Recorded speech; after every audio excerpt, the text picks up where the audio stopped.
Hello दोस्तों, आशा करता हूँ आप लोग बहुत अच्छे होंगे। मेरा नाम है Chandan Kumar. IAS PCS classes में आपका स्वागत है। आज हम लोग देखेंगे 7 नवंबर के करंट अफेयर्स को। और उससे पहले मैं इस वीडियो के बारे में बताना चाहता हूँ कि ये जो वीडियो है इसमें आपको खासियत क्या मिलने वाली है। तो ये आपको पूरा दिन का करंट अफेयर्स मात्र 20 से 25 मिनट में प्रोवाइड किया जाएगा और आपको लगभग 200 से 250 तक का इन्फॉर्मेशन जो है आपको एक इतने कम समय के वीडियो में आपको प्रोवाइड किया जाएगा, जो कि पूरे तरह से एग्ज़ाम के लिए इम्पॉर्टेंट है। आप इसे देखिए, इसे सुनिए और इसे अपने कॉपी में नोट डाउन कीजिए। तो वीडियो शुरू करने से पहले प्लीज़ चैनल को शेयर और सब्सक्राइब करना ना भूलें। तो चलिए शुरू करते हैं। फर्स्ट क्वेश्चन है, the government approved electronics manufacturing cluster in Maharashtra eight which city. बताइए। तो इसका सही आंसर है ऑप्शन सी, रंजनगांव। ठीक है, रंजनगांव में गवर्नमेंट के द्वारा इलेक्ट्रॉनिक मैन्युफैक्चरिंग क्लस्टर का बनाने का अप्रूवल दिया गया। ठीक है, रंजनगांव में। चलिए इसके बारे में और हम लोग कुछ जानते हैं। तो ये जो है आपको टोटल 500 करोड़ में इसका प्रोजेक्ट जो है वो बनेगा, और जिससे जो है उस क्षेत्र में रंजनगांव में तो होगा ही, उसके अगल बगल जितने भी इस आउटस्कर्ट्स पे क्षेत्र हैं उसमें इन्वेस्टमेंट आएंगे, जॉब मिलेगी, इंफ्रास्ट्रक्चर डेवलप होगा। तो मीन्स 500 करोड़ का अगर ये है तो और जो है इन्वेस्टमेंट जो है लगभग 2000 करोड़ तक का वो इन्वेस्टमेंट अट्रैक्ट करेगा और कितने लगभग 10,000 से 20,000 करोड़ तक का वहाँ पे जो है एक्टिविटीज़ शुरू हो जाएंगे। ठीक है, चलिए और हम लोग इसके साथ हम लोग देखते हैं ये महाराष्ट्र है। तो महाराष्ट्र के बारे में इस साल के कुछ करंट अफेयर्स इंपॉर्टेंट हम लोग देखते हैं। तो सबसे पहले महाराष्ट्र में जो है वो आपको दही हांडी को ऑफिशियल स्पोर्ट्स घोषित किया गया है महाराष्ट्र का। याद रखेंगे, इम्पॉर्टेंट है एग्ज़ाम के लिए। दूसरा, जिव्हाला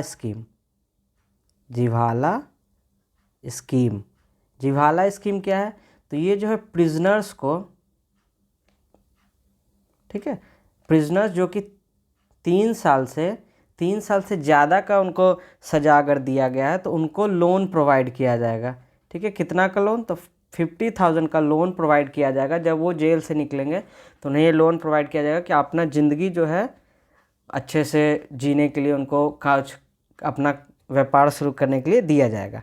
चलिए नेक्स्ट देखते हैं। तो महाराष्ट्र जो है फर्स्ट स्टेट है जिसमें कि माइग्रेशन ट्रैकिंग सिस्टम शुरू किया गया। माइग्रेशन ट्रैकिंग सिस्टम जो है वो शुरू किया गया है। ठीक है, और हम लोग देखते हैं तो एमएसएमई टेक्नोलॉजी सेंटर जो है आपको महाराष्ट्र के सिंधुदुर्ग में, कहाँ? तो सिंधुदुर्ग में शुरू किया गया है। ठीक है, तो इतना याद रखेंगे। चलिए नेक्स्ट क्वेश्चन की ओर बढ़ते हैं कि which country assumed presidency of UN security council of month of November. बताइए इसका सही आंसर क्या होगा? तो इसका सही आंसर है ऑप्शन बी, घाना। ठीक है, घाना में को जो है नवंबर महीने के लिए यूएन सिक्योरिटी काउंसिल का प्रेसिडेंसी दिया गया है। घाना का कैपिटल क्या है? तो एकरा। ठीक है, एकरा जो है उसका कैपिटल है। चलिए और हम लोग देखते हैं ये किस कॉन्टिनेंट में है। तो ये आपको अफ्रीका कॉन्टिनेंट में है। ठीक है, चलिए आगे हम लोग इसके बारे में और मैप के थ्रू समझते हैं। तो देखिए यहाँ पे आपको घाना कहाँ पे मिलेगा? तो घाना जो है ये है। ठीक है, ये आपको घाना है।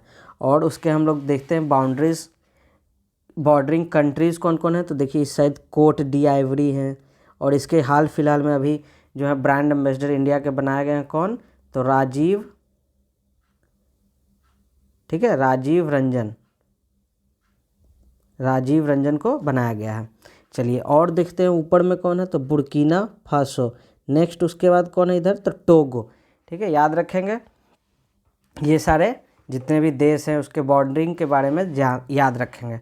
ठीक है, चलिए और हम लोग देखते हैं कुछ इम्पोर्टेंट फिजिकल जो अफ्रीका में अगर आए हैं तो अफ्रीका के बारे में हम जानते चलते हैं।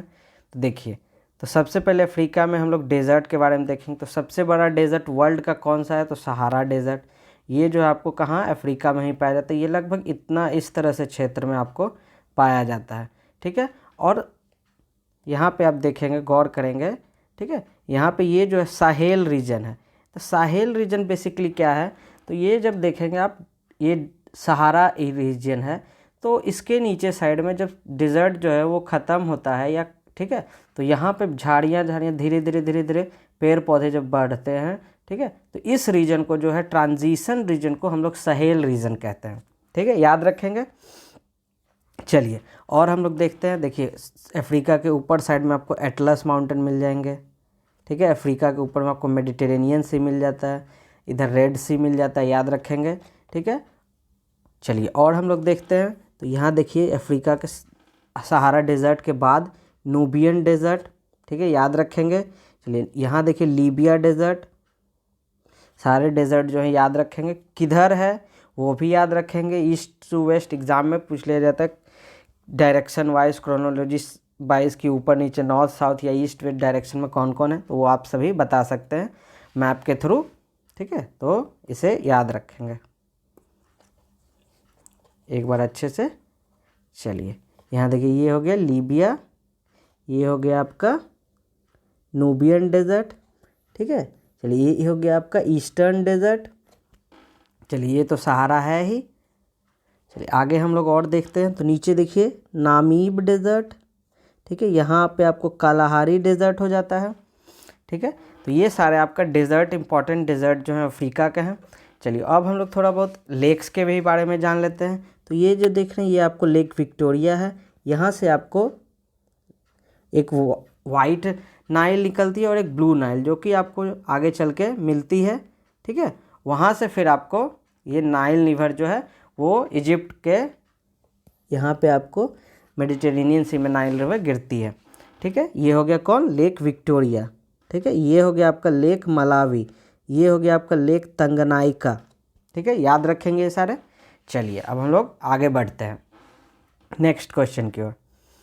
तो ये है next, in which state north east first fish museum is going to be opened?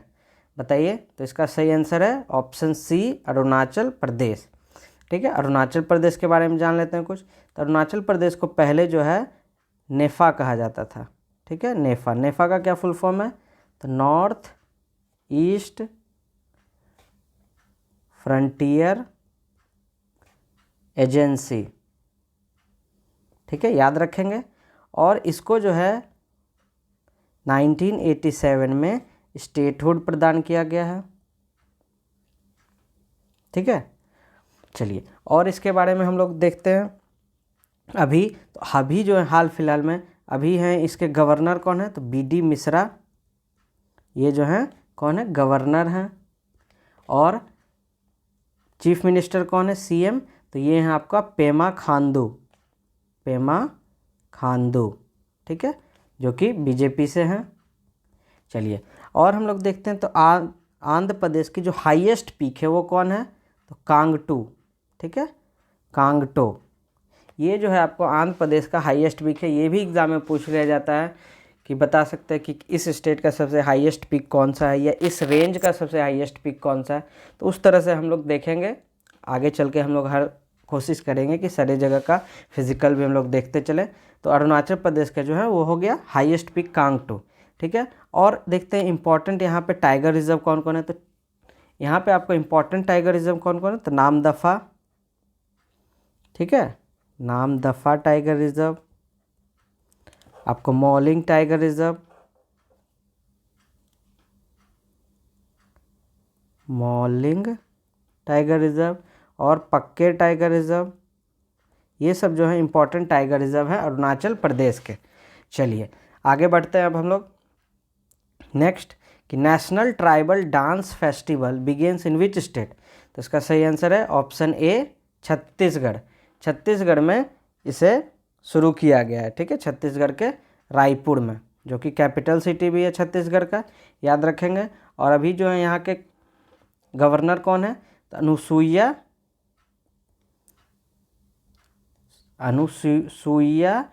Uikey, ठीक ठीक है। अनुसुईया उइके जो है वो यहाँ के भी गवर्नर हैं, और भूपेश बघेल जो है,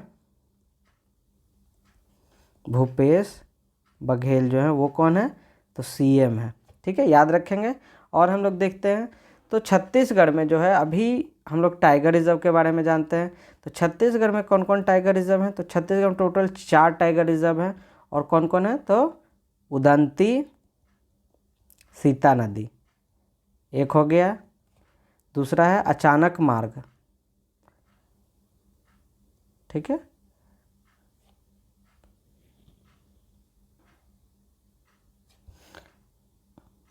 अचकमन, सॉरी अचानक बाग नहीं, अचकमन। नेक्स्ट है इंद्रावती, इंद्रावती टाइगर रिजर्व, और गुरु घासीदास टाइगर रिजर्व, गुरु घासीदास टाइगर रिजर्व। ठीक है, और याद रखेंगे इंद्रावती टाइगर रिजर्व जो है ये आपको इंद्रावती रिवर पे बेस्ड है, उसके नाम पे या इसके थ्रू वो, ठीक है, उसके नाम पे रखा गया है। और ये जो है आपको इंद्रावती जो है वो रिवर, वो गोदावरी की क्या है, ट्रिब्यूटरी है, याद रखेंगे। चलिए नेक्स्ट क्वेश्चन की ओर बढ़ते हैं कि which state government is going to set up committee to implement uniform civil code. बताइए, तो इसका सही आंसर है ऑप्शन सी, गुजरात। गुजरात में जो है यूनिफॉर्म सिविल कोड लाने के लिए आपको ये किया गया है। ठीक है, और हम लोग देखते हैं यूनिफॉर्म सिविल कोड सबसे पहले क्या होता है। यूनिफॉर्म सिविल कोड क्या होता है, तो यूनिफॉर्म सिविल कोड होता है कि हम लोग यहाँ देखते हैं कि हर एक रिलीजन में इंडिया में जो है अलग अलग आपको मैरिज राइट्स है, अलग अलग डाइवोर्स का जो नियम है कि किसको किस तरह से डाइवोर्स मिलेगा। ठीक है, जैसे कि मुस्लिम में हम लोग पहले सुनते आ रहे थे कि ट्रिपल तलाक का बात चलता है, तो उस तरह से अलग अलग जितने भी हैं, तो उसको सेम करने के लिए रिलीजन में, उसके लिए यूनिफॉर्म सिविल कोड का बात चल रहा था। ठीक है, और ये जो है आपको आर्टिकल 44 में, इंडियन कॉन्स्टिट्यूशन के आर्टिकल 44 जो कि डीपीएसपी में, ठीक है, इसका जिक्र भी किया गया है।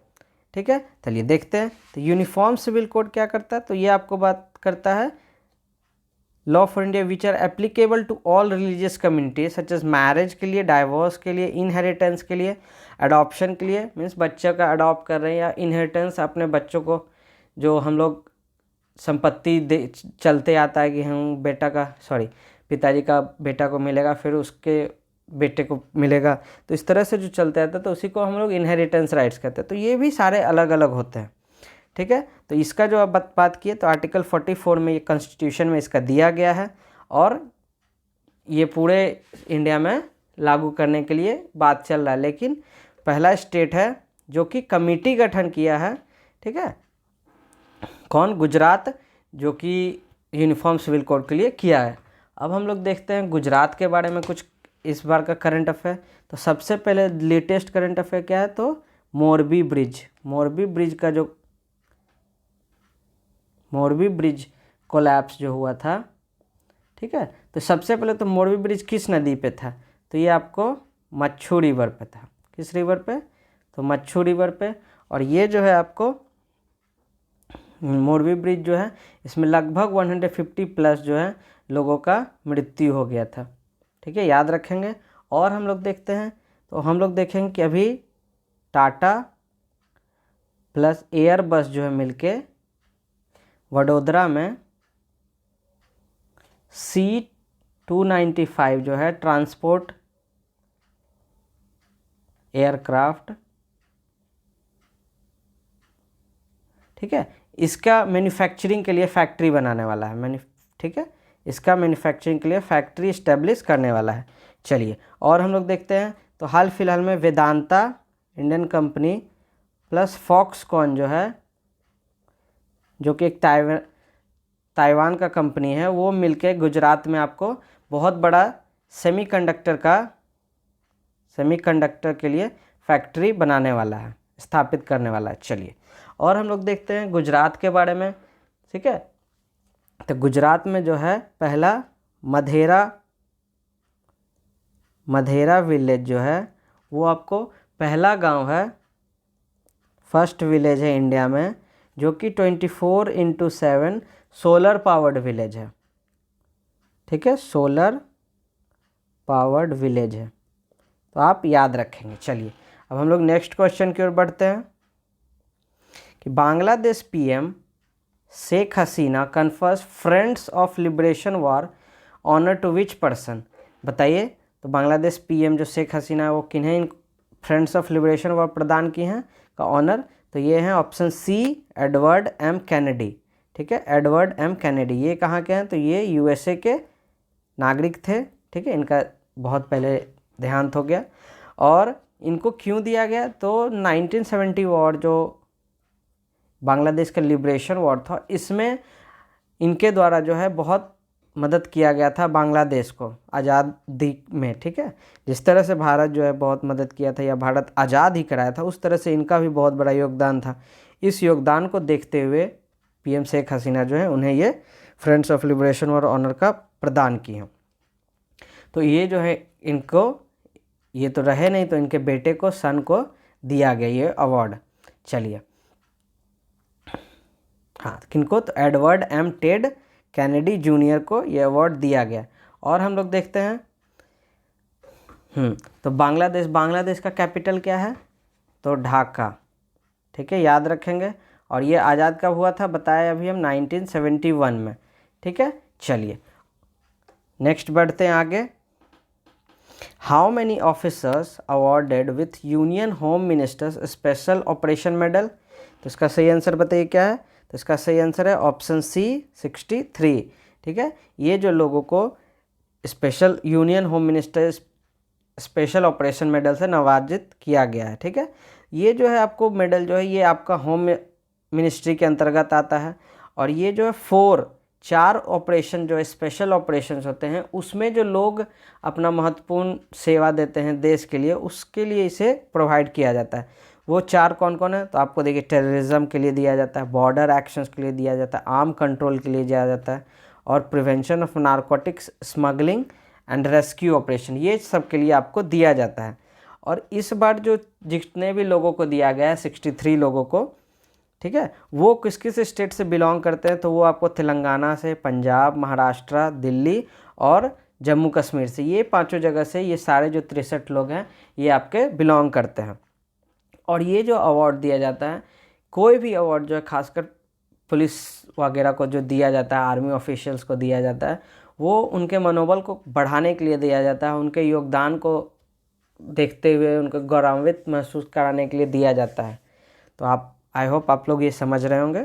ठीक है, चलिए नेक्स्ट क्वेश्चन की ओर बढ़ते हैं। Which institution launch a KYC registration agency KRA. ठीक है, तो बताइए कौन सा इंस्टीट्यूशन क्रा लॉन्च किया है जो कि एक KYC रजिस्ट्रेशन एजेंसी है, तो इसका सही आंसर है ऑप्शन बी BSE टेक्नोलॉजीज। ठीक है, BSE क्या है भाई, तो BSE आपको है बॉम्बे स्टॉक एक्सचेंज। ठीक है, इसके द्वारा इसको शुरू किया गया है। चलिए, और ये जो है आपको सबसे पहले स्टॉक एक्सचेंज जो है ये आपका कहाँ पे सारा रहता है, इंडिया में कहाँ है, तो मुंबई में है। ठीक है, और मुंबई में उस स्ट्रीट को क्या कहते हैं, तो दलाल स्ट्रीट कहते हैं, याद रखेंगे। ठीक है, उनके द्वारा ये शुरू किया गया है। और जो स्टॉक मार्केट जो होता है वो किसके द्वारा रेगुलेट किया जाता है, तो वो आपको सेबी के द्वारा रेगुलेट किया जाता है। ठीक है, चलिए, सेबी का क्या होता है फुल फॉर्म, तो securities and exchange board of India, याद रखेंगे। चलिए नेक्स्ट क्वेश्चन की ओर बढ़ते हैं। विच कंपनी या person buys Twitter backed AI avatar startup Alter for 100 million. बताइए, अवतार ट्विटर के द्वारा जो बैक किया गया अवतार स्टार्टअप है अल्टर, उसको 100 मिलियन में कौन खरीदा है, तो इसका सही आंसर है ऑप्शन सी गूगल जो है इसको खरीदा है। ठीक है, और हम लोग देखते हैं हाल फिलहाल में ट्विटर को ही कौन खरीद लिया, तो इलॉन मस्क। टोटल $44 बिलियन में आपको इलॉन मस्क जो है ट्विटर को ही खरीद लिया। ठीक है, और जो है अभी क्या और इस थे, तो $8 में आपको ब्लू टिक का फैसिलिटी मिल जाएगा। ठीक है, चलिए, और हम लोग देखते हैं गूगल के बारे में। तो गूगल के अभी CEO कौन है? तो ये है आपका सुंदर पिचई। सुंदर पिचई जो है वो हमारे गूगल के CEO हैं। और गूगल का जो अभी हाल फिलहाल में कंपटीशन कमीशन ऑफ इंडिया के द्वारा 1337 करोड़, ठीक है, का पेनाल्टी लगाया गया, इसके द्वारा पेनाल्टी लगाया गया। और हम लोग देखते हैं तो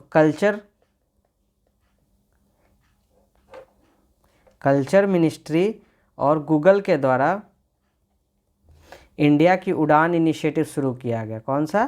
तो इंडिया की उड़ान, इंडिया की उड़ान इनिशिएटिव शुरू किया गया, ठीक है। और भी हम लोग देखते हैं तो गूगल के द्वारा स्टार्टअप स्कूल इंडिया इनिशिएटिव भी शुरू किया गया। आई होप ये सब चीज़ है आप याद रखेंगे। चलिए नेक्स्ट क्वेश्चन की ओर बढ़ते हैं। Who releases new book nuclearization of Asia? बताइए कौन जो है इस बुक को लिखे हैं? तो न्यूक्लियराइजेशन ऑफ एशिया, तो इसका सही आंसर है ऑप्शन बी, रेने नाबा। रेने नाबा के द्वारा ये जो बुक है इसको रिलीज़ किया गया है, न्यूक्लियराइजेशन ऑफ एशिया, ठीक है। और हम लोग देखते हैं हाल फिलहाल में इम्पॉर्टेंट बुक्स जो कि 2007 की इम्पॉर्टेंट बुक्स है। तो सबसे पहले हम लोग देखते हैं Delhi university celebrating 100 glorious year. कौन लिखे हैं ये? तो ये लिखे हैं आपको हरदीप सिंह पुरी। फिर और देखते हैं हम लोग from dependence to self reliance. From dependence to self reliance, तो ये कौन लिखे हैं? तो ये लिखे हैं आपको विमल जलान, याद रखेंगे। फिर देखते हैं लता सुरगाथा, ये कौन लिखे हैं? तो ये लिखे हैं आपको यतींद्र मिश्रा। चलिए याद रखेंगे। एक और हम लोग देखते हैं तो rusty skies and golden winds, ये किनके द्वारा लिखा गया है? तो ये लिखा गया है सनिधि शर्मा के द्वारा लिखा गया है। चलिए आगे हम लोग बढ़ते हैं कि who on Mexican formula 1 GP 2022? बताइए मैक्सिकन फार्मूला 1 ग्रैंड प्रिक्स कौन जीते हैं? तो इसका सही आंसर है option B, Max Verstappen. Max Verstappen किस टीम से खेलते हैं? तो वो है आपका रेड बुल से, ठीक है। और वो आपको कहाँ से बिलोंग करते हैं? तो नीदरलैंड से, ठीक है। और नीदरलैंड का कैपिटल क्या है? तो एम्स्टर्डम, याद रखेंगे ये सारी चीज़ें, ठीक है। और हाल फिलहाल में मैक्स वर्स्टैपन जो है आपको USA ग्रैंड प्रिक्स जीते हैं, ठीक है। जापानीज़ ग्रैंड प्रिक्स जीते हैं और आपको इटालियन ग्रैंड प्रिक्स जीते हैं, ठीक है। और इस साल अभी तक टोटल जो है वो 14 ग्रैंड प्रिक्स जो है जीत चुके हैं, ठीक है। और ये थर्ड प्लेयर हैं इतिहास में, थर्ड रेसर हैं जो कि 14 ग्रैंड प्रिक्स जीते हैं, ठीक है। इससे पहले आपको दो कौन कौन थे? तो वो थे आपको माइकल शूमाकर और सेबेस्टियन वेटल, ठीक है, सेबेस्टियन वेटल, ये आपको दो थे। और ये मैक्स वर्स्टैपन 3 हो गए रेसर जो कि 14 ग्रैंड प्रिक्स एक साल में जीतने का रिकॉर्ड बना। चलिए नेक्स्ट क्वेश्चन की ओर बढ़ते हैं। Which steel company is India's first to achieve responsible steel certification?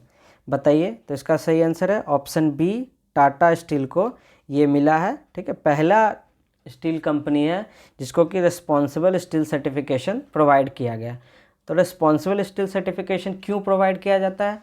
तो ये उस स्टील कंपनी को दिया जाता है जो कि अपना जो प्रोडक्शन है वो इस तरीके से करे कि वो आपको लॉन्ग टर्म के लिए सस्टेनेबल हो, सोसाइटी के लिए रिस्पॉन्सिबल हो, ठीक है, ज़्यादा इन्वायरमेंट को गंदा ना करे, इन्वायरमेंट को ये हार्म ना ज़्यादा पहुंचाए। तो इस तरह के चीज़ों को देखते हुए एक एनजीओ है जो कि आपको रिस्पॉन्सिबल स्टील के ही नाम से जानी जाती है, वो आपको ये सर्टिफिकेट प्रोवाइड करती है। चलिए नेक्स्ट क्वेश्चन की ओर बढ़ते हैं। The international day to end impunity for crimes against journalist, ये किस दिन मनाया जाता है बताइए? तो इसका सही आंसर है ऑप्शन ए, 2 नवंबर को मनाया जाता है। ठीक है, 2 नवंबर को क्या मनाया जाता है? तो international day to end impunity for crimes against journalist. ठीक है, और हम लोग देखते हैं तो 5 नवंबर को क्या मनाया जाता है? तो world tsunami day, world tsunami day मनाया जाता है। 7 नवंबर को क्या मनाया जाता है? तो मनाया जाता है आपको नेशनल कैंसर अवेयरनेस डे।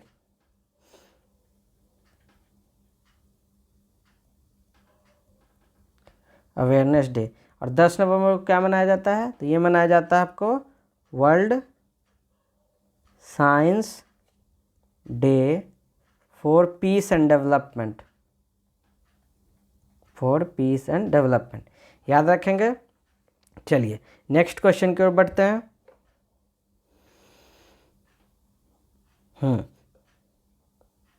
चलिए, तो ये जो 2 नवंबर को है इंटरनेशनल डे टू इम्प्यूनिटी, तो ये जो है आपको यूनाइटेड नेशन जनरल असेंबली के द्वारा 2013 में रेजोल्यूशन पास किया गया, उसके बाद से इसे मनाया जाने लगा। ठीक है, चलिए नेक्स्ट क्वेश्चन की ओर बढ़ते हैं। तो first women director to take charge at ICAR sugar cane breeding institution, तो इसका सही आंसर है option C, ji Hemprabha.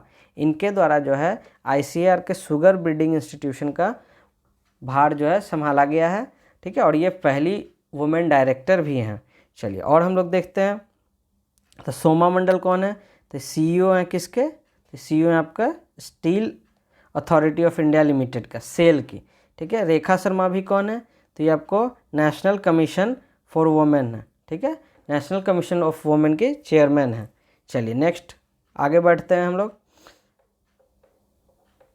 University grant commission proposed Bharatiya Bhasha Diwas to be celebrated which date, बताइए भारतीय भाषा दिवस जो है हर साल किस दिन मनाए जाने का जो UGC ने घोषणा किया है? तो इसका सही आंसर है ऑप्शन डी, 11 दिसंबर को। ठीक है, 11 दिसंबर को ये मनाए जाने का घोषणा किया है। तो UGC का क्या काम होता है? तो UGC का मेन काम होता है फंड प्रोवाइड करना। ठीक है, फंड प्रोवाइड करना यूनिवर्सिटीज़ को, और एक दूसरे से उन लोग मीन्स इनका जितना भी सहयोग है उनका एक्रेडिशन करना, उसका स्टैंडर्ड मेंटेन करना, जितने भी यूनिवर्सिटी हैं वो अपने स्टैंडर्ड से चल रहे हैं कि नहीं, स्टैंडर्ड को रेज करना, ये सारे काम जो है UGC के हैं। ठीक है, चलिए आगे बढ़ते हैं, नेक्स्ट क्वेश्चन की ओर देखते हैं। तो सबसे पहले उससे पहले हम देखते हैं तो UGC का हेडक्वार्टर कहाँ है? तो न्यू दिल्ली। ठीक है, और अभी उसके चेयरमैन कौन है? तो DP सिंह, याद रखेंगे कौन? DP सिंह। और ये बना कब था? तो 1956 में। चलिए आगे नेक्स्ट क्वेश्चन कर देखते हैं। Which person is conferred as Karnataka Ratna posthumously, बताइए कर्नाटका रत्न से किन्हें मरणोपरांत अवार्ड दिया गया? तो इसका सही आंसर है ऑप्शन बी, पुनीत राजकुमार। ठीक है, पुनीत राजकुमार क्या थे? तो ये आपको साउथ इंडिया के मशहूर एक्टर थे। ठीक है, जिनका कि हार्ट अटैक से देहांत हो गया था। वो जिम करने के बाद आ रहे थे और उनको हार्ट अटैक आ गया, जिससे उनका देहांत हो गया, और उन्हें ये कर्नाटका रत्न अवार्ड दिया गया है। चलिए इसी साल इरफान खान का भी निधन हुआ था, हमारे को लता मंगेशकर का भी निधन हो गया था। ठीक है, और बप्पी लहरी का भी। ये दोनों जो थे वो कौन थे? गायक थे। ये आपको एक्टर थे, फिल्म एक्टर बॉलीवुड के, और ये भी एक्टर थे बट साउथ इंडिया के एक्टर थे। चलिए नेक्स्ट क्वेश्चन की ओर देखते हैं कि which state host civil air navigation services organisation Asia Pacific conference, बताइए किस स्टेट में civil air navigation services organisation का एशिया पैसिफिक कॉन्फ्रेंस ऑर्गेनाइज किया गया? तो इसका सही आंसर है ऑप्शन सी, गोवा। ठीक है, गोवा का कैपिटल क्या है? तो पणजी कैपिटल है। और इसके अभी CM कौन है? तो प्रमोद भगत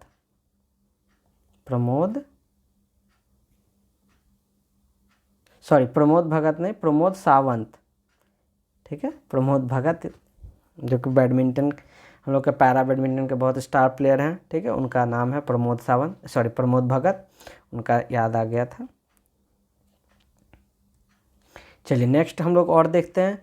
तो गोवा में जो है सबसे पहला इंडिया का, ठीक है, गोवा में क्या शुरू किया गया, तो अल्कोहल म्यूज़ियम, अल्कोहल म्यूज़ियम शुरू किया गया था निर्मला सीतारमन के द्वारा, ठीक है, सीतारमन के द्वारा शुरू किया गया था। और हम लोग देखते हैं तो 2022 का IIF, ठीक है, इंटरनेशनल फिल्म एसोसिएशन जो है उसके द्वारा जो अवार्ड दिया जाता है वो आपको गोवा में आयोजित किया गया है, ठीक है। हम लोग और देखते हैं तो गोवा के जो इम्पोर्टेंट रिवर्स कौन कौन है, तो गोवा के हैं आपको इम्पोर्टेंट जुआरी, मांडावी, ठीक है, मांडोवी, तेरेखाल, चापोरा, ठीक है, और भी बहुत सारे हैं, बट ये जो हैं इम्पॉर्टेंट है जो कि एग्ज़ाम में पूछे जा सकते हैं, याद रखिएगा।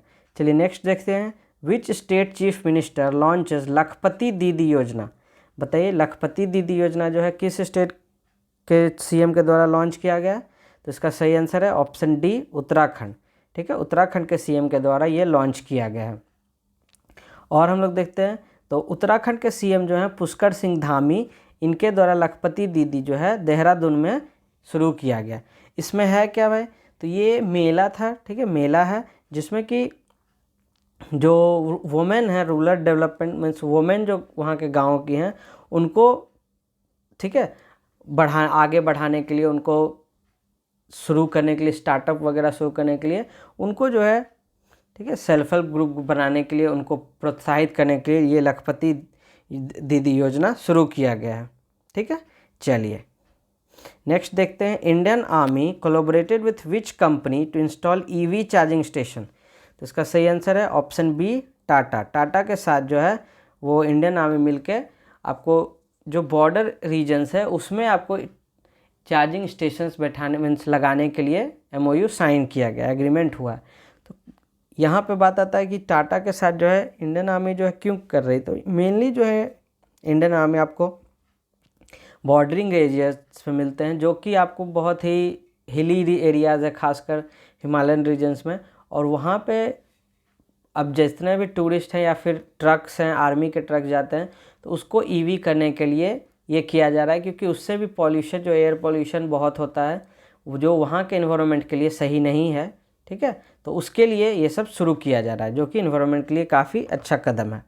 चलिए नेक्स्ट क्वेश्चन की ओर देखते हैं कि which person awarded with Kerala Jyoti award, बताइए, तो इसका सही आंसर है MT Vasudevan Nair, option A is the right answer. इनको जो है दिया गया है केरला ज्योति अवार्ड, ठीक है। केरला ज्योति अवार्ड जो है ये केरल का अपना एक पद्म भूषण जो इंडिया के तरफ से दिया जाता है, पद्मा अवार्ड्स, ठीक है, सेंट्रल गवर्नमेंट के द्वारा पद्मा अवार्ड्स, उसके तर्ज पे इसे शुरू किया गया, ठीक है। और ये जो है किस लिए दिया जाता है, तो सोसाइटी में प्राइसलेस कंट्रीब्यूशन के लिए, प्राइसलेस कंट्रीब्यूशन के लिए सोसाइटी में जो भी लोग जो हैं वो कंट्रीब्यूशन करते हैं उसके लिए शुरू किया गया है, ये लोग दिया जाता है, ठीक है। तो इस बार के कौन मिला है, तो MT वासुदेवन नैयर को। चलिए नेक्स्ट देखते हैं। Who is honoured with a member of the order of Australia award, तो इसका सही आंसर है ऑप्शन ए अमित दास गुप्ता, ठीक है। इनको जो है अमित दास गुप्ता को member of the order of Australia का अवार्ड इन्हें प्रदान किया गया है, ठीक है। और ये जो अवार्ड जो है ऑस्ट्रेलियन गवर्नमेंट जो है उन लोगों को देती है जो अपने देश मीन्स रिलेशन सुधारने में जो बहुत बड़ा योगदान दिए हैं, ठीक है, उनको ये दिया जाता है, ठीक है। तो अमित दास गुप्ता जो थे, जब वो ऑस्ट्रेलिया में काउंसिल थे, ऑस्ट्रेलिया में जब इंडियन एम्बेसी में वो काम करते थे, ठीक है, तो उनके द्वारा जो है इंडिया ऑस्ट्रेलिया रिलेशनशिप के अच्छाई के लिए, उनके बेहतरी के लिए बहुत ही योगदान कार्य किया गया है, ठीक है, उसके लिए उन्हें प्रदान किया गया। चलिए नेक्स्ट क्वेश्चन की ओर बढ़ते हैं। नेम द एस्टेरॉयड, ठीक है, which astronomers discovered that could destroy planets, बताइए, तो इसका सही आंसर क्या होगा, तो इसका सही आंसर है आपको ऑप्शन सी 2022 AP7। इसके द्वारा जो है मतलब ये इतना बड़ा एस्ट्रॉयड है जो कि वर्ल्ड को भी डिस्ट्रॉय कर सकता है, इतना बड़ा प्लैनेट है। ठीक है, चलिए और हम लोग देखते हैं एस्ट्रॉयड के बारे में। तो एस्ट्रॉयड जो होता है क्या होता है, तो एस्ट्रॉयड, ठीक है, एस्ट्रॉयड जो है ये आपको किस प्लैनेट कहाँ पे पाया जाता है। ठीक है, तो ये जो है आपको कहाँ पाया जाता है, तो मार्स और जुपिटर। ठीक है, मार्स और जुपिटर के बीच में एक एस्ट्रॉयड बेल्ट है। ठीक है, मान लीजिए जैसे ये सन है, ये सन है, ठीक है, और ये है आपको सबसे पहले कौन है, तो मरकरी, फिर वेनस, फिर अर्थ, फिर मार्स, और ये हो गया आपका जुपिटर। ठीक है, और इसके बीच में इस तरह से छोटा नहीं, काफ़ी बड़ा होता है, बट स्पेस में छोटे छोटे ये जो है एस्ट्रॉयड बेल्ट्स होते हैं। बेल्ट ये होते क्या थे, तो एस्ट्रॉयड जो होते हैं प्लैनेट्स जो कि टूट गया, बहुत डिस्ट्रक्टिव हो गए, मीन्स बर्बाद हो गया, उसके फ्रेगमेंट्स हैं। और ये जो है ये घूमते रहते हैं सन के ग्रेविटेशन के कारण और जुपिटर के ग्रेविटेशन के कारण। खासकर ये जो है एक सर्कुलर शेप में, एलिप्टिकल शेप में ये जो है घूमते रहते हैं सन के चारों ओर। इन्हीं में से एस्ट्रॉयड जो, इसी को एस्ट्रॉयड्स कहते हैं। और इन्हीं में से कुछ जो है कभी कभार जो है बाहर निकल जाते हैं, तो वो आपको अलग अलग प्लैनेट की ओर जाते रहते हैं। यहाँ पे और हम लोग देखते हैं बहुत बार कि कुछ पॉइंट्स आते हैं कि जैसे हम लोग सुनते आते हैं कि मीटेरॉइड क्या है, मेटेरॉइड होता है। ठीक है, फिर मीटियोर होता है, फिर मीटेरॉइड होता है। ठीक है, तो हम लोग ये समझने का कोशिश करेंगे तो इस सब में अंतर क्या है। तो एस्ट्रॉयड आप समझ गए, तो एस्ट्रॉयड जो होता है मार्स और जुपिटर के बीच जो पाया जाता है, ठीक है, उसको एस्ट्रॉयड कहते हैं। और हम लोग देखते हैं मीटेरॉइड क्या होता है। तो ये जो है आपको कोई भी, जैसे यही एस्ट्रॉयड है, ठीक है, एस्ट्रॉयड का ये जो पार्ट है, ये अगर आपको इधर उधर फैल होने लगेगा, मीन्स भटकने लगेगा, तो इसको मेटेरॉइड कहते हैं। ठीक है, और इसी का जो है मीटेरॉइड होता है। मीटेरॉइड सबसे पहला क्या है, तो मीटेरॉइड जो होता है, जब हम लोग देखते हैं, बहुत बार हम लोग देखते हैं कि एक जो है तारा जो है वो टूटता तारा का हम लोग बात करते हैं, पुच्छल तारा का। जैसे ये जो अगर एटमॉस्फेयर इस तरह से है, इन अर्थ का एटमॉस्फेयर, तो इसमें जब आता है कोई भी एस्ट्रॉयड या मीटेरॉइड घुसता है, मीटेरॉइड जब घुसता है तो ये जो है जलने लगता है, क्योंकि यहाँ पे फ्रिक्शन बहुत ज़्यादा होता है, जिस कारण से ये जो है जलने लगता है। और ये जो है शूटिंग स्टार टाइप का लगता है। ठीक है, और इसे ही हम लोग मीटेरॉइड कहते हैं। ठीक है, शूटिंग स्टार या फॉलिंग स्टार भी इसे कहा जाता है। ठीक, और यही जो है ये जब कुछ बच जाता है, ठीक है, और पूरी तरह से ये जल नहीं पाता है, तो जो रिमेनेंट होते हैं, जो अर्थ पे गिरते हैं, ठीक है, अर्थ पे जो गिरते हैं उसको हम लोग मीटेरॉइड कहते हैं। याद रखेंगे, उसको हम लोग मीटेरॉइड कहते हैं। ठीक है, चलिए और हम लोग देखते हैं। तो उसके बाद हम लोग, तो मीटेरॉइड जब बहुत गिरता है तो यहाँ पे हम लोग देखते हैं गड्ढा हो जाता है इस तरह से। ठीक है, इस तरह से जो है गड्ढा हो जाता है, इसको हम लोग कहते हैं मीटेरॉइड लेक या फिर क्रेटर लेक। कौन सा लेक, तो मीटेरॉइड लेक या फिर क्रेटर लेक। याद रखेंगे ये सब। चलिए, समझने वाला बात था। मीटेरॉइड जो है वो आपको कोई भी स्पेस में जब रहता है तो उसको मीटेरॉइड कहते हैं। जब वो अर्थ के एटमॉस्फेयर में घुसता है और वो शूटिंग स्टार जलने लगता है, क्योंकि फ्रिक्शन बहुत होता है, इस कारण से वो जलने लगता है, तो मीटियोर कहलाता है। और अगर वही, ऐसे तो अधिकतर टाइम होता है कि वो जल जाता है, जल के ख़त्म हो जाता है, लेकिन अगर वो बच गया और वो अर्थ तक आ गया, अर्थ से टकरा गया, तो उसको मीटेरॉइड कहते हैं। ठीक है, और मीटेरॉइड से अगर कुछ गिरने पे बहुत बड़ा अगर गिरा तो उससे बहुत बड़ा गड्ढा हो जाता है, जिसको कि मीटेरॉइड लेक या क्रेटर लेक भी कहते हैं, उसमें पानी भर जाने के बाद। चलिए नेक्स्ट देखते हैं। Which state launch CM dashboard for live monitoring of department. तो इसका सही आंसर है ऑप्शन ए, हरियाणा। ठीक है, हरियाणा के CM कौन है अभी, तो मनोहर लाल। ठीक है, मनोहर लाल खट्टर, ये जो है CM है, और उनके द्वारा ये CM डैशबोर्ड लॉन्च किया गया। ये क्यों लॉन्च किया गया, तो ये सारे जितने भी डिपार्टमेंट हैं उसका क्या क्या काम हुआ है, रियल टाइम डेटा सारे डिपार्टमेंट का कि कौन कौन सा काम किस स्टेज में है, कहाँ किस ब्लॉक में किस पंचायत में कितना काम हुआ है, उसको देखने के लिए, उसको रियल टाइम में ये पता करने के लिए लॉन्च किया गया। चलिए नेक्स्ट देखते हैं। ऑपरेशन विजिलेंट स्टॉर्म जो है वो अभी जो है कहाँ पे इस बार आयोजन किया गया है, तो इसका सही आंसर है ऑप्शन बी, साउथ कोरिया में। ठीक है, साउथ कोरिया में आयोजन किया। ऑपरेशन विजिलेंट स्टॉर्म जो किस किस देश के बीच होता है, तो ये आपको यूएसए और साउथ कोरिया के बीच होता है। ठीक है, और साउथ कोरिया का कैपिटल क्या है, तो सियोल कैपिटल है, याद रखेंगे। ठीक है, सियोल कैपिटल है साउथ कोरिया का।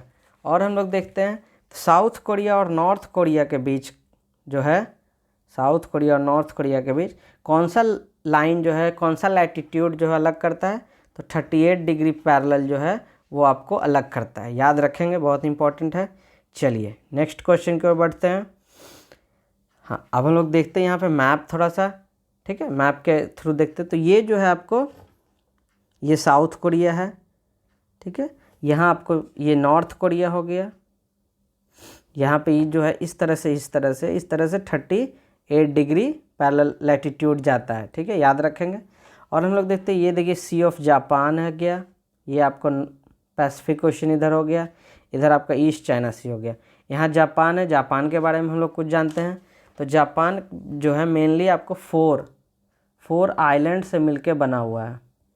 ठीक है, 4 आइलैंड से मिलके बना है। कौन कौन, तो सबसे 4 आइलैंड जो है सबसे मेन कौन कौन सा है, तो होक्काइडो। ठीक है, ये नॉर्थ से साउथ आपको बता रहे हैं। होक्काइडो हो गया, होन्शु, शिकोकू और क्यूशु। ठीक है, ये जो है आपको नॉर्थ टू साउथ है। देखिए यहाँ होक्काइडो हो गया। ठीक है, ये आपका होन्शु हो गया, इतना बड़ा ये होन्शु है, ये आपका शिकोकू है, ये क्यूशु है। ठीक है, और एरिया वाइज जो है सबसे बड़ा कौन हो गया, तो होन्शु। ये क्वेश्चन डायरेक्ट पूछ लिया जाता है एग्जाम में। ठीक है, सेकंड नंबर पे आपका होक्काइडो हो गया, थर्ड नंबर पे आपका क्यूशु हो गया, और फोर्थ नंबर पे शिकोकू हो गया। तो याद रखेंगे ये सारे चीज़ें। ठीक है, चलिए नेक्स्ट क्वेश्चन की ओर बढ़ते हैं कि first time CRPF names how many female cadre officer as IG of RAF. RAF का फुल फॉर्म क्या होता है, तो रैपिड एक्शन फोर्स। ठीक है, तो कितने महिलाओं, आंसर तो मैंने बता दिया। तो 2 महिलाओं को ये जो है दिया गया है, आईजी रैंक का पहली बार जो है बनाया गया है, तो आंसर होगा 2। ठीक है, तो कौन कौन 2 महिलाओं को दिया गया है, तो उनको दिया गया आपको एनी अब्राहम और सीमा धुंधिया को, याद रखेंगे, सीमा धुंधिया, ये दोनों को आईजी रैंक का बनाया गया आरएफ के। ठीक है, आईजी। तो रैपिड एक्शन फोर्स जो है स्पेशलाइज्ड एंटी राइट फोर्स है। ठीक है, जिसमें कि एनी अब्राहम को आईजी का पद दिया गया है और बिहार सेक्टर में आईजी का पद दिया गया सीमा धुंधिया को। चलिए नेक्स्ट क्वेश्चन को बढ़ते हैं। Government setup which committee for strengthening the assessment and accreditation of higher education institution. बताइए, हायर एजुकेशन इंस्टीट्यूशन का जो उसका खासियत है या फिर उसका जो मेन चीज़ है, एजुकेशन सिस्टम को असेस करने के लिए, उसके जांच करने के लिए, उसका स्थिति को जांचने के लिए कि कितना अच्छा काम कर रहा है, कितना ख़राब काम कर रहा है, क्या अच्छाइयाँ हैं क्या बुराइयाँ हैं, उसके लिए एक कमेटी बनाया गया है। तो उस कमेटी का क्या नाम है, तो उस कमेटी का नाम है ऑप्शन, बताइए, तो इसका सही आंसर है option C, Radha Krishnan committee. ठीक है, राधा कृष्णन कमेटी को हायर एजुकेशनल को देखने के लिए गठन सेंट्रल गवर्नमेंट के द्वारा किया गया है। और हम लोग देखते हैं, तो इसमें जो ऐसे इम्पॉर्टेंट कौन कौन सा कमेटी हैं, ये ना कि 2022 के हैं, ये जो है पहले पुराने भी हैं लेकिन बहुत इंपॉर्टेंट है एग्ज़ाम के लिए। तो सबसे पहले हम लोग देखते हैं कौन, तो पीके मोहंती कमेटी। ठीक है, पीके मोहंती कमेटी। तो ये जो कमेटी किस लिए बनाया गया है, तो ये आपको इंडियन प्राइवेट सेक्टर बैंक का ओनरशिप गाइडलाइंस के लिए, इंडियन प्राइवेट सेक्टर बैंक के, ठीक है, ओनरशिप गाइडलाइंस और कॉरपोरेट स्ट्रक्चर को देखने के लिए, ओनरशिप गाइडलाइन और कॉरपोरेट स्ट्रक्चर को रिव्यू करने के लिए या उसको जांच करने के लिए पीके मोहंती कमेटी बनाया गया था प्राइवेट सेक्टर के बैंक के लिए। चलिए नेक्स्ट देखते हैं केवी कामत कमेटी। ठीक है, केवी कामत कमेटी ये किस लिए बनाया गया था? तो ये लोन रीस्ट्रक्चरिंग के लिए इन्हें बनाया गया था। लोन रीस्ट्रक्चरिंग के पैरामीटर्स को बनाने के लिए ये किया गया था। ठीक है, केवी कामत कमेटी। ठीक है, चलिए अभिजीत सेन कमेटी देखते हैं। अभिजीत सेन कमेटी क्या है? तो ये फूड पॉलिसी जो है लॉन्ग टर्म के लिए फूड पॉलिसी का जो फॉर्मुलेशन होगा, किस तरह से फूड जो है पॉलिसी बांटा जाएगा या उसके लिए जो क्रियाएं होंगी वो किस तरह से होंगी, उसके लिए ये बनाया गया था। ठीक है, अभिजीत सेन कमेटी। और हम लोग देखते हैं कि इम्पोर्टेंट है तो चक्रवर्ती कमेटी।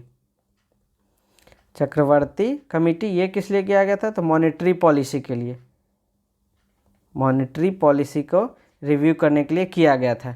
ठीक है, एक और हम लोग देखते हैं लास्ट, तो जीवी रामकृष्ण। जीवी रामकृष्ण कमेटी किया गया था, ये किस लिए? तो डिसइन्वेस्टमेंट के लिए, डिसइन्वेस्टमेंट के लिए किया गया था। चलिए नेक्स्ट क्वेश्चन की ओर बढ़ते हैं। तो which bank organised India's first floating financial literacy camp in Srinagar Jammu Kashmir? तो बताइए, तो इसका सही आंसर है option D, India post payment bank को किया गया है। ठीक है, इंडिया पोस्ट पेमेंट बैंक जो है पहला बैंक है जिसको कि ये शुरू किया गया। चलिए और हम लोग देखते हैं तो ये इसका नाम क्या है इस स्कीम का, प्रोग्राम का? तो निवेशक दीदी। ठीक है, ये जो है इंडियन पोस्ट पेमेंट बैंक के द्वारा शुरू किया गया है फाइनेंशियल लिटरेसी को बढ़ाने के लिए। ठीक है, याद रखेंगे। चलिए नेक्स्ट क्वेश्चन की ओर बढ़ते हैं। Who were Vijay Kumar Menon who died recently? तो बताइए, तो इसका सही आंसर है ऑप्शन सी, आर्टिस्ट थे। ठीक है, तो विजय कुमार मेनन जो है 76 ईयर्स की उम्र में वो उनका डेथ हो गया। ठीक है, वो एक आर्ट क्रिटिक थे और फाइन आर्ट स्कॉलर्स भी थे। ठीक है, चलिए, और उनका जो है किडनी में कुछ बीमारी होने के कारण उनका देहांत हो गया। हम लोग इस साल के खासकर हम लोग अक्टूबर के इम्पोर्टेंट कौन कौन किन किन का देहांत हुआ वो हम लोग देखेंगे। तो सबसे पहले नील पवन बरुआ। ठीक है, नील पवन बरुआ ये कौन थे? तो ये आर्टिस्ट थे, असमीज़, असम से बिलोंग करते थे, आर्टिस्ट थे। दूसरा देखते हैं निपोन गोस्वामी। निपोन गोस्वामी क्या थे? ये एक्टर थे, ये भी असम से थे।